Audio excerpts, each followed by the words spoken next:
everyone! This is the day. Wow! Akala mo talaga may partisipasyon. Papunta kami sa GMA Gala. At alam... Gala yun. O, gala. So...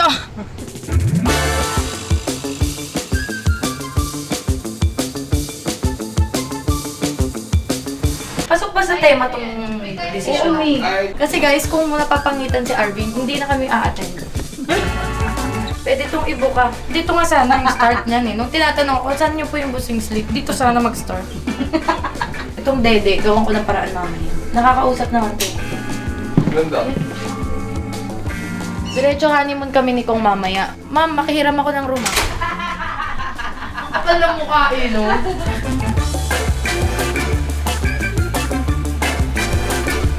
Kung may SDE sa mga video, meron din SDE sa gown. Dati pagod na pagod yung itsura. Ngayon pagod na lang.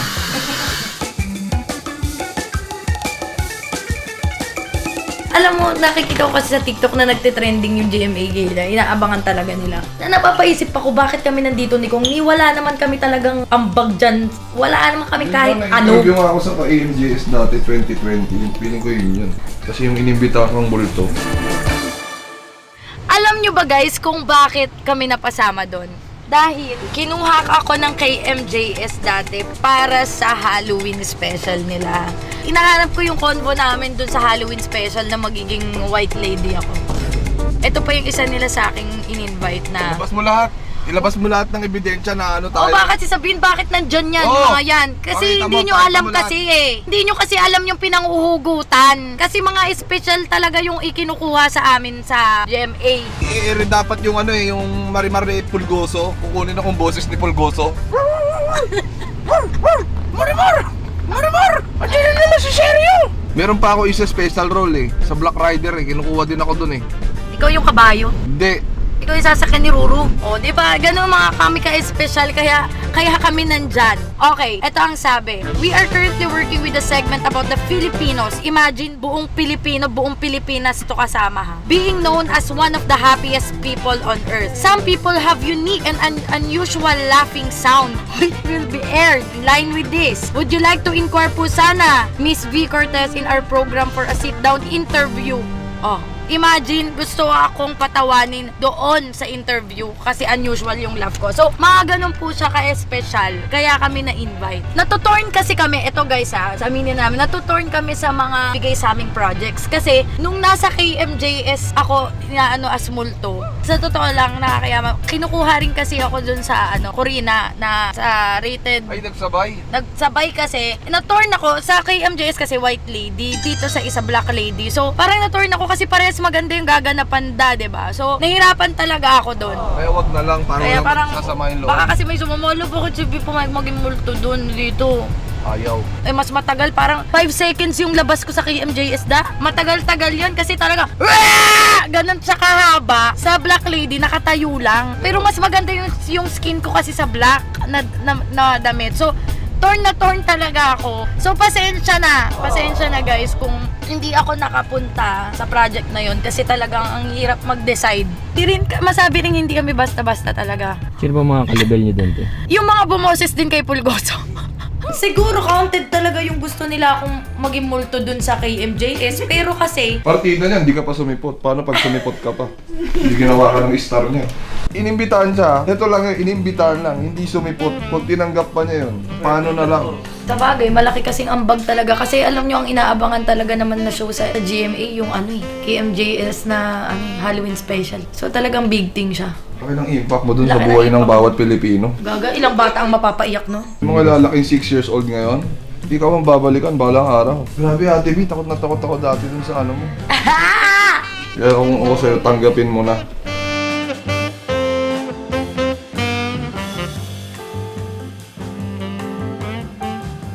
Ganito na lang ako bumanta, okay na to. Oo na yan, Sing. Yan na yun. Well,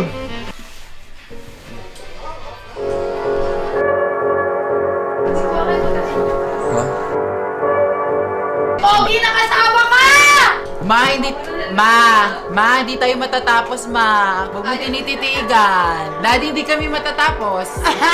Tatok masyado sa'yo. Sarap po. Ma, dito ka.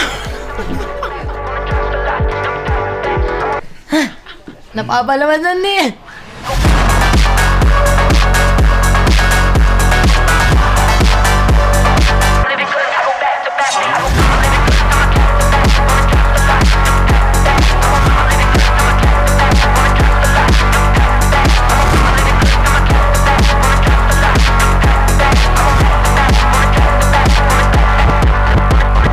Ano tayo?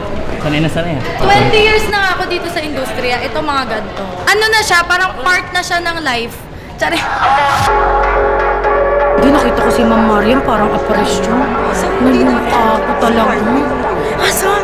Si Heart! Si Heart nandun! Hinawakan niya ako, girl! Bakit ka na hinawakan? Balita ko, close mo yung isa dyan. Yes, close ko yan. Ka-party ko yan, ka-yo-yo ko yan. Ano? That's my friend. Wow. What are we doing here? Napa-English na nung...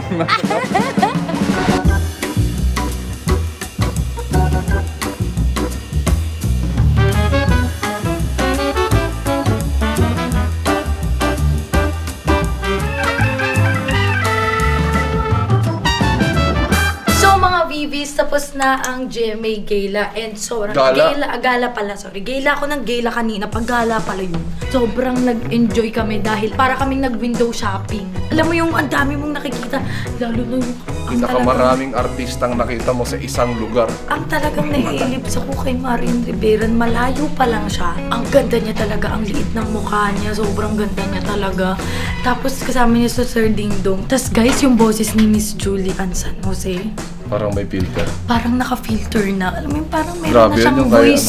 Ano ba, voice effect na? May ekong sarili ata yung boses niya. Nainganyo nga akong mag-karaoke mamaya kasi parang Kakantay niya yung ano, yung kinanta yung niya. Golden Hour. Yeah. Si Meme Bai, sila Si Ma'am Bai, si Bong, Bea Alonso. si Kuya Billy. Nakita ko si Kuya Billy. Billy Lifestyle. ko, tsaka si Ma'am Kulin. Ang gaganda nila. Tsaka ang Eh ako nakasalubong ko, na-meet ko, tapos siningi ko yung number. Ay, grabe ka naman makipagkaibigan. Number 1. Pero guys, sobrang ganda ng na-experience namin kasi first time namin umattend at naimbitahan.